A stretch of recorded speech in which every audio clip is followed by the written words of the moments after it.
Namaste, namaskaram, vanakkam, namo namaha. Jai Ganesha. Endarkenment. We've all heard the phrase enlightenment, but can we perhaps go beyond enlightenment? Physicists tell us that 95% of our universe, give or take a percent, is this mysterious dark matter, dark energy, the no-thingness, not nothing, but no-thingness. So while yes, it sounds appealing to seek enlightenment, which is obviously very important, but maybe there's a step beyond or a step behind enlightenment, endarkenment. Let's examine. Do we not every night go into the endarkenment, the deep sleep, the no-thingness, not nothing because we wake up in the morning, that pure state of consciousness, electromagnetic energy that then wakes up again? One morning perhaps it won't wake up, but it will still continue to exist as pure consciousness. So now in all the religions of the world, there's references to light. And it makes a great deal of sense to seek this enlightenment. In other words, to have knowledge, to have inspiration, to have joy, to have happiness, light qualities in our life. Yes, wonderful. And if we really think about the inner state of light, we are all enlightened, for we all have inner light. If not, we would not dream. We would not have imaginations, visualizations.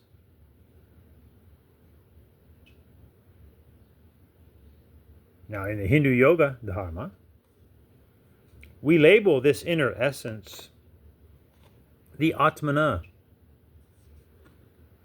And it is defined as Sat Chit Ananda, pure existence, Sat, which then becomes truth.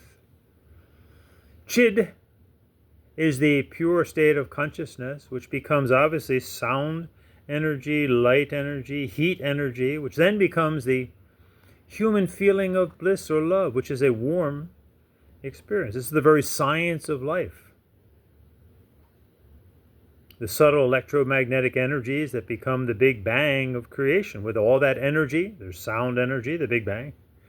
There's light energy, heat energy, then all the dynamic forces of life, gravity. And obviously electromagnetic energy was there from the beginning, so to speak, because there is actually no beginning on a circle. This just goes round and round, hence the Hindu understanding of samsara or reincarnation. Things just go round and around from the no-thingness to the everythingness and back again. And we do this every time we go into deep sleep, wake up, back to deep sleep. So on a mini scale, we are participating in the wisdom of the universe itself. So we say Sat Chit Ananda is descriptive of this inner essence. And remember, these are all words. And the rishis in Hinduism knew this, because sometimes we can get lost in our words, but we use it to communicate, entertain each other. But the wise rishis also said, Maunavakya Parabrahman. This supreme experience is found how? Through the oxymoron of silent speech. Munimula, the root of silence, which then manifests the light. Munimula, aluminum backwards. So before Sat Chit Ananda is Tat, if we want to use a word, that no-thingness, which becomes the fullness of everything. Om Tat Sat Chit Ananda. And our first great Mahavakya, great saying in Hinduism is Tattvamasi, that thou art. And we generally say that that is the Satchitananda, but it's also the no-thingness that becomes the everythingness. So we go up the chakras in Hinduism to the Ajna chakra, the third eye point. That's why we wear the bindi. And we become soldiers of the wind, Puram, soldiers of the within. Puram Bindu Vajri Purush ancient Bindu Hindu, soulful warrior. We go into the inner light, which contains obviously all colors. But above that is the seventh chakra, the whirling Sahasvara, the spiraling nature of creation itself. That's why the snake is seen as a positive force in Hinduism. Mahadev Shiva wears them all around him. This is the snake-like movement that is life itself. The energies move like that, not in straight lines. Those are necessary for the mind of humans to create things, straight line thinking. But we also need the curvy and circular, which creates the binary system, which obviously we have to thank the Hindu mind for coming up with the zero for calculations, the binary system. Zero to many is closer to reality, hence the Sanskrit Tamil Hindu neutral term Brahman for the Big Bang you see. So from the no-thingness comes the Bri, the expansion of the universe. It's happening all the time, on a daily basis, cosmic basis, timeless. So at this top chakra, the whirling dance of life is experienced. That's where the endorphins are.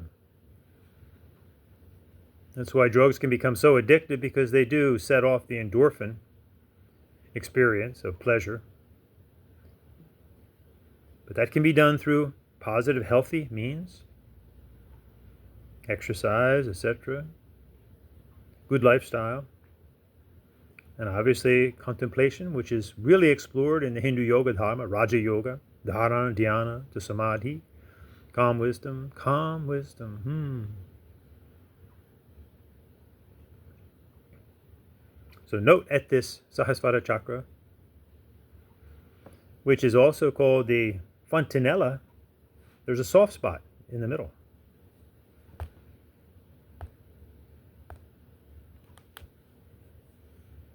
Sorry. So at the center of the spiral, to be a true spiral, there has to be the I, the no-thingness at the center. Look at the most powerful forces in nature, from the hurricane, tornado, whirlpool, huge breaking wave. To have the true spiral, you have to have the no-thingness in the center, the mystical zero, the mystical vacuum, the no-thingness. The galaxies spin in a spiral. The eyes of the universe, the black hole. And note that Mahadev Shiva wears his jata, his hair, in a spiral on the top of his head, out of which comes Ganga Ma, the pure Shakti energy that comes out of that black hole, the no-thingness. And here's a fascinating understanding that Dr.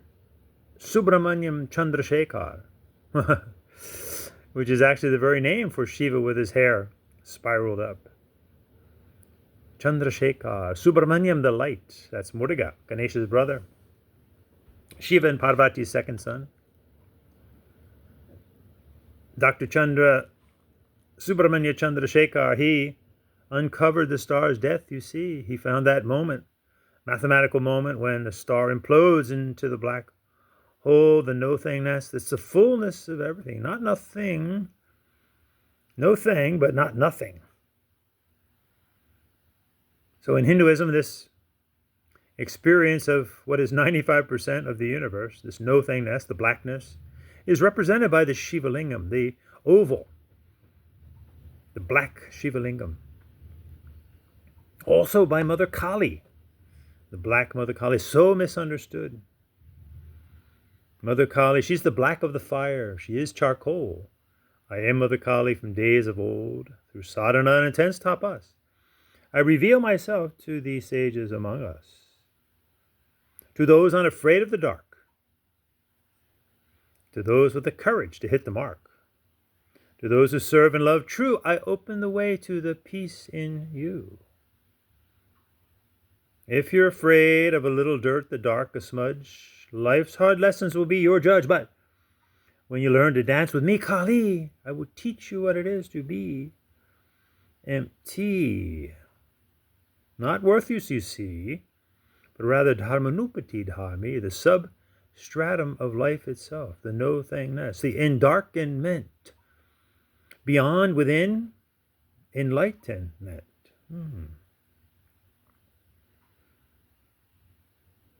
Now, in the Hindu Yoga Dharma, we have many scriptures, and we can use them or not. Upanishads, the end portions of the Vedas, are very descriptive, usually guru and shishya chelas interacting one with another.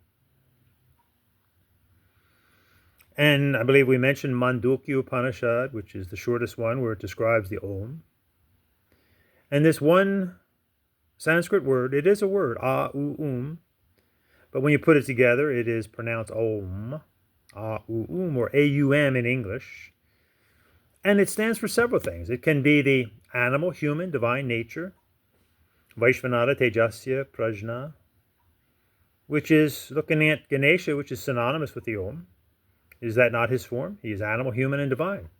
This is the form of yours and mine. Animal, human, divine. It's also representative of the waking state, the dream state, and the dreamless state. Waking, dreaming, dreamless. We know the first two. We generally forget the second one as soon as we wake up, unless it's been a very profound, deep experience of the inner plane experience. Many times our dreams are just working out tensions of the day or whatever, desires through the day.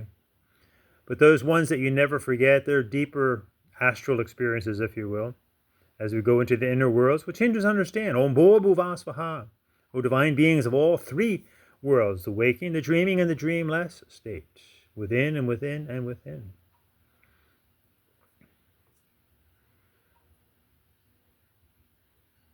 So in this Upanishad, the Mundaka is one attributed to Mother Kali, not to be confused with Mandukya, which is the Om.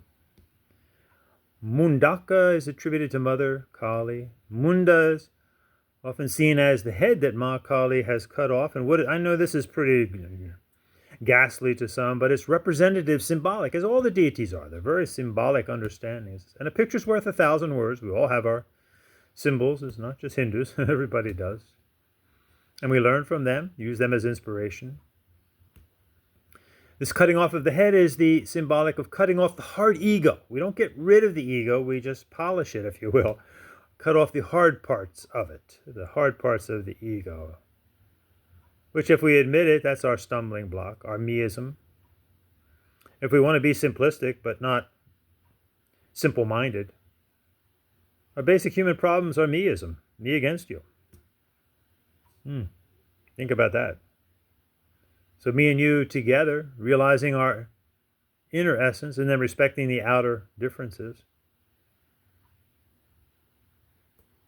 We polish and refine the ego. This is what life is all about. That's what life is doing to us, whether we're very aware of it or not, or even think we're participating in it or not. Life is doing it to us as it, in a sense, flings us back and forth from one experience to the other. We sing a song to Shiva, Sada Lola Hara Namah Shivaya. 3 profound words, Sada Lola Hara. The truth, Sada, of the swing, Lola, of life. As we go from one thing to another, one extreme, perhaps, to the other. Easy to see. Right to left, left to right, conservative to liberal. Atheist to theist. New Age to fundamentalist, and vice versa. What is this swing of life doing? We're all in it. It's eventually forcing us to seek balance. Like the teeter-totter. Or the girls on the balance beam. We're trying to find that balance in life, which means that we will fall from one side to the other.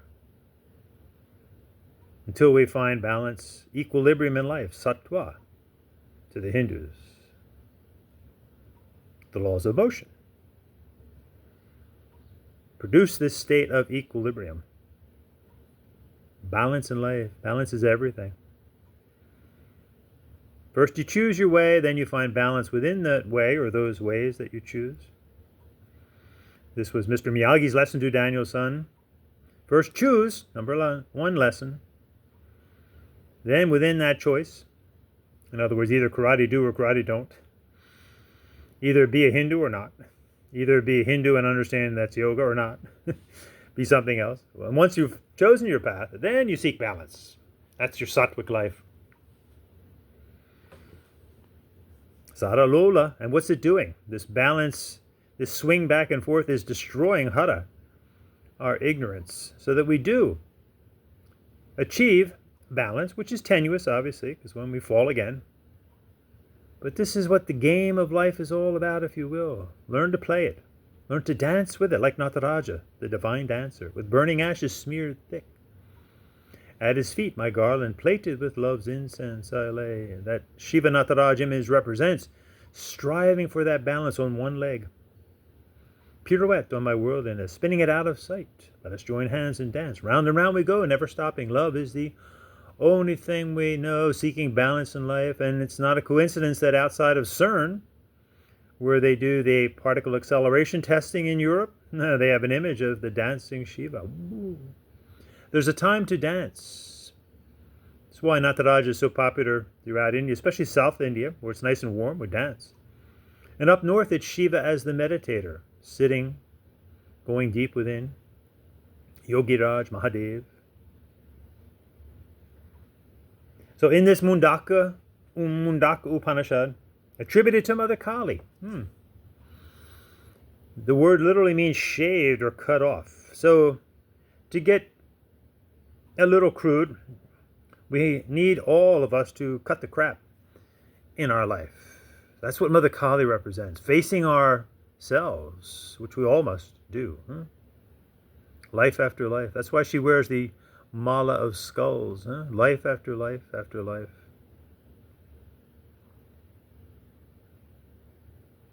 So in Mundaka,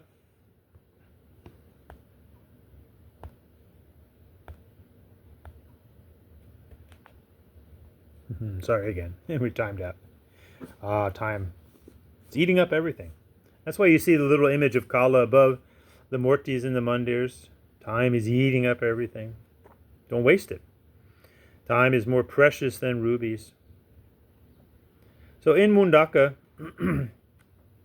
take a little license with it, make it a little more poetic. It's a beautiful understanding of, and there's a famous sloka in there that really is a key to a sense of freedom and understanding. Satyam eva jayate nanritam. Truth is victorious, never untruth. So in this Mundaka, we read, like two golden birds perched on the self-same tree, intimate friends, the ego and the Atmana. When we use the word self for the inner essence, the Atmana. Intimate friends, the ego and the self, dwell in the same body. The former eats the sweet and sour fruits of the tree of life, the duality, while the latter looks on in detachment without strife. As long as we think we are just the ego, we feel attached and fall into sorrow. But once you realize you are the self, the Atmana, you will be freed from sorrow and strife. When you realize you are that self, supreme source of light, supreme source of love, you transcend the duality below and above. The Ishvara of love shines in the hearts of all, Udbhavalingam. Seeing it in all creatures, the wise forget themselves in the service, seva of all. It's a key. Seva, seva, seva. Then we gently stop thinking so much about ourselves.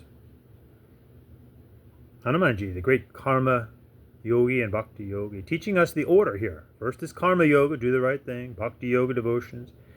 Then you enter into Raja Yoga contemplations and you keep up the process, and the enlightenment dawns, Gyan Yoga. And of course, Hatha Yoga, Mantra Yoga, Japa Yoga, Nada Yoga are found all within that, very important, as we have a certain posture. Not the yoga of today, please. That's a travesty. So we then go from Gyan Yoga, remember, enlightenment, top chakra, then into the Endarkenment in the center, the black hole. The Lord, or Ishvara, shines in the hearts of all. Seeing in all creatures the wise forget themselves in the service of all. Ishvara is their joy, Ishvara is their rest. Such as they are, above the rest. By faith, truth, meditation, and self-control, one can enter into this state of old and see the self shining in a pure heart, and then your life can truly start. Satyam eva jayate nanritam. Truth is victorious, never untruth. Truth is the way, truth is the goal, reached by sages of old. The self-effulgent self is beyond thought, shines in the greatest, but can never be bought. Stop selling yoga, please. Shines in the farthest, shines in the nearest, shines in the secret chamber of the heart so dearest. Beyond the reach of the senses, you see, but not beyond the reach of a mind stilled through the practice of deep meditation. Jai Jai, victory. Beyond the reach of words and works, yatovacho nivartante aprapyas manasa saha, but not beyond the reach of a pure heart. True love always works. Sages are granted all the help they need in everything they do to serve indeed. The wise have attained the yogic state and see only the resplendent divine fate. Desiring nothing in the physical world, the true yogi, yogini, they have become one with Ishvara of love, within the spiraling whirl. Those who dwell on and long for sense pleasure are born and live in a world of pain beyond measure.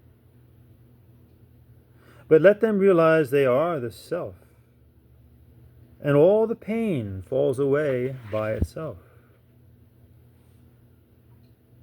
Not through discourse only, and not through only the intellect, not even through study of the scriptures can the self be realized.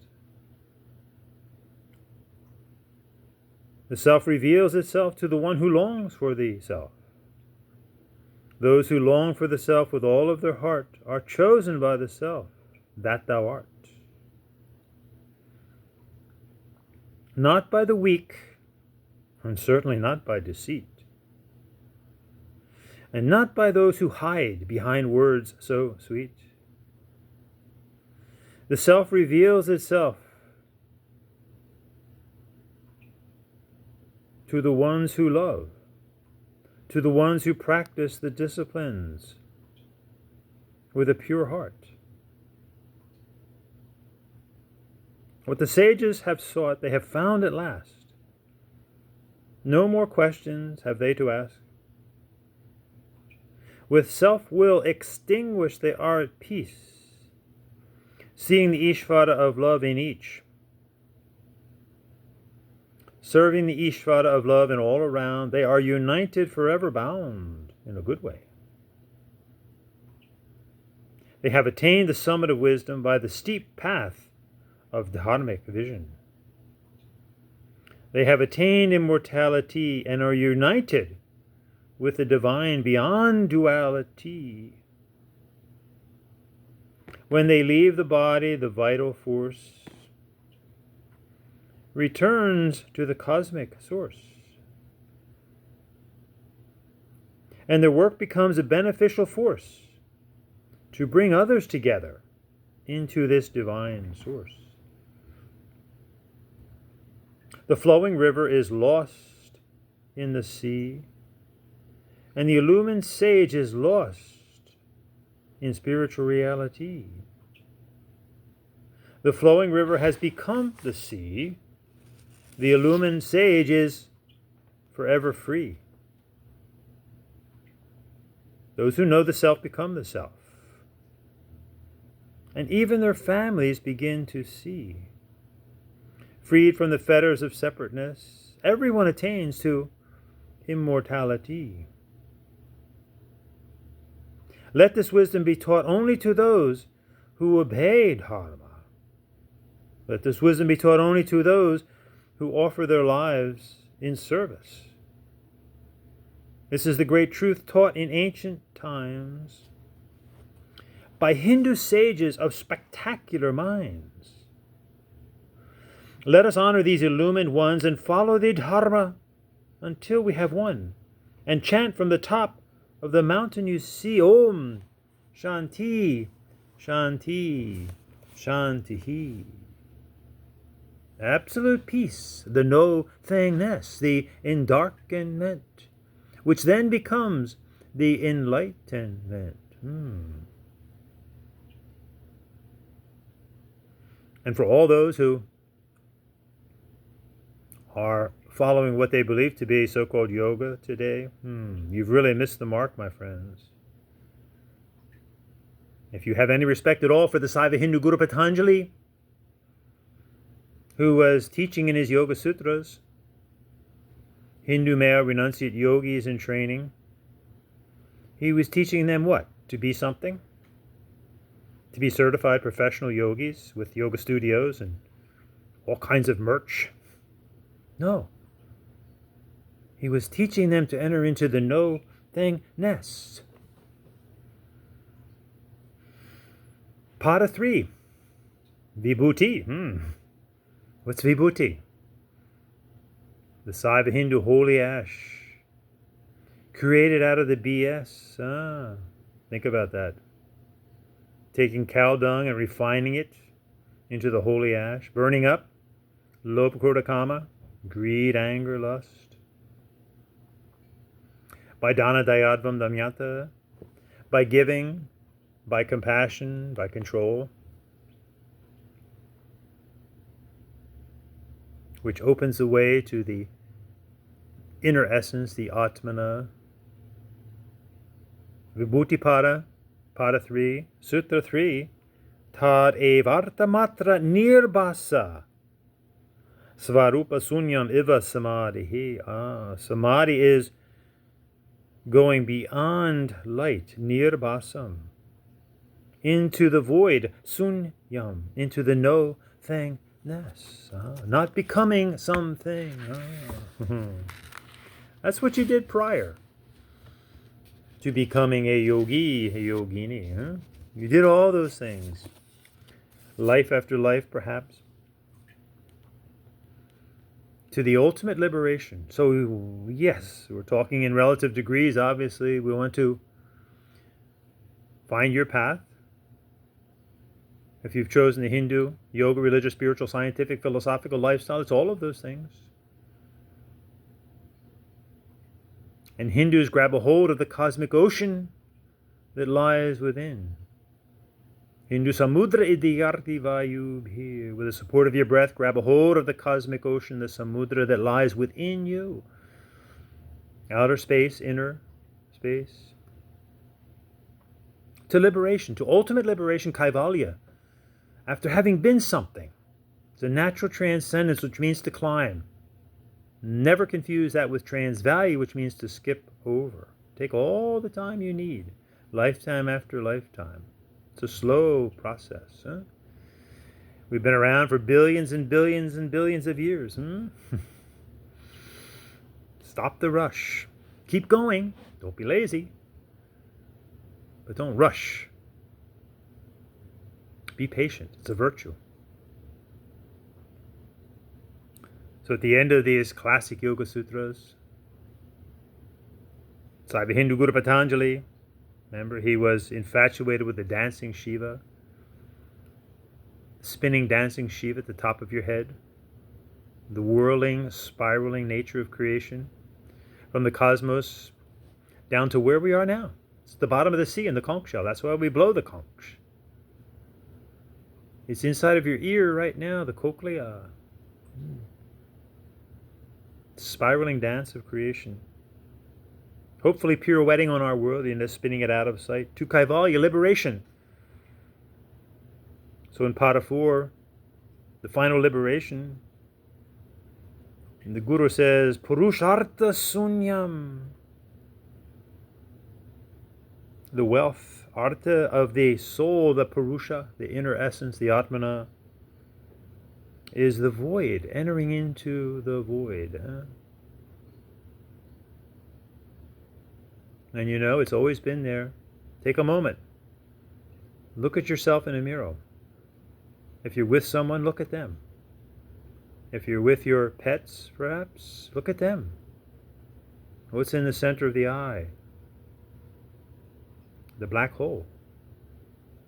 And it's there that we unify. Bye-bye. Om Anta Jyotir Bahir Jyotihi Pratyag Jyotihi Parapara Jyotir Jyotihi Swayan Jyotihi Atma Jyotihi Sivoshmyaham. Say to yourself, I am that inner light within and the light without. That light is the Atmana, beyond cause, self-effulgent light. The Atmana is light, beyond cause, the light of all light, self-effulgent light. The Atmana is light. We are that. Imperishable, and beyond the light is the that, the Tat. Endarkenment. A deep, profound sense of conscious peace. Om Shanti, Shanti, Shanti. Enter into that when you chant the Pranava Om, which means it's always remarkably new. One should never be tired of chanting Om, bringing together your animal, human, divine nature, the waking, dreaming, dreamless sleep. But remember, it was a 4-part sound. So what's the fourth? Turiya. Unexplainable. You must experience it to know it. But as Yogi Gorakhnath said, another great Hatha yogi, remember they all said, Hatha Vidya Bhaviriyavate Guya Nivedatu Prakasha Varanam. Keep those asana parts very private and sacred. Don't turn them into a crass physical exercise routine and hot yoga and all of that crazy nonsense in the name of yoga. Hold fast to the truth of the inner experiences. As we go from untruth to truth, asato ma sadgamaya. Humbly admit our ignorance in many areas of life, moving to an ever more enlightened state and beyond. Tamaso ma jyotir gamaya, and tasting of that soma nectar within, the antar amritam. Mrityorma amritam gamaya. Om Shanti Shanti Shanti.